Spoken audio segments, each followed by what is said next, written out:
સુરેન્દ્રનગર જિલ્લામાંથી નર્મદાની મુખ્ય અને માયનોર કેનાલ પસાર થાય છે, જેના દ્વારા ખેડૂતો સિંચાઈ માટે પાણી મેળવે છે, પરંતુ ક્યારેક તંત્રની બેદરકારીને કારણે ખેડૂતોને નુકસાની ભોગવવાનો વારો આવે છે।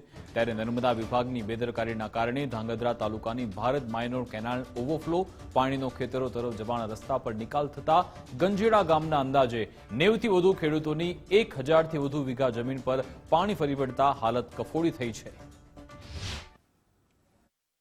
હું સુરેન્દ્રનગરનો વતની છું અને ખાતેદાર ખેડૂત છું।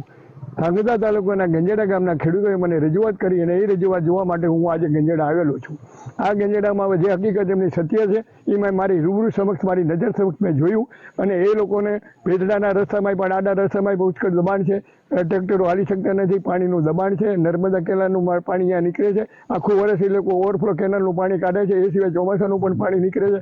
આ 1000 વીઘાની જમીન છે, એની અંદર આશરે બંને સાઈડના 80 થી 90 ખેડૂતો છે। એ ખેડૂતોને પોતાના ખેતરમાં જવા આવવા માટે કોઈ રસ્તો નથી, ખેડૂતોને જવું તકલીફ પડે છે। એ સિવાય અહીંયા જે પાણી નીકળે છે એ પાણીની હિસાબે ખેડૂતોને અતિ નુકસાન થાય છે। આ 80 થી 90 ખેડૂતો આ માર્ગનો ઉપયોગ કરે છે અને 1000 થી 1200 વીઘા જમીન આવેલી છે।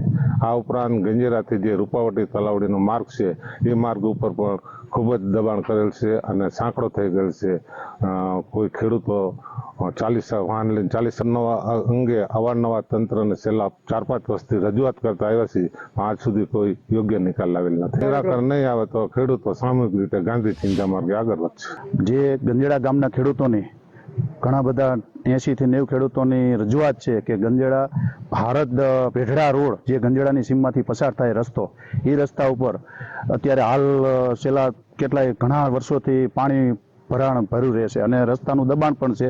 જે પાણી ગંજેડા માયનોર, નર્મદાની ગંજેડા માયનોર 1નું પાણી જે કેનલનો નિકાલ નથી અને એનું વધારાનું પાણી આ રસ્તામાં નિકાલ થાય, જેના હિસાબે તેને ખેડૂતને ચાલવાનો રસ્તો બંધ થઈ ગયેલો અને આ રસ્તા ઉપર ઘણું બધું દબાણ પણ છે, જેને સત્વરે તાત્કાલિક ખોલું કરવાની પણ જરૂર છે।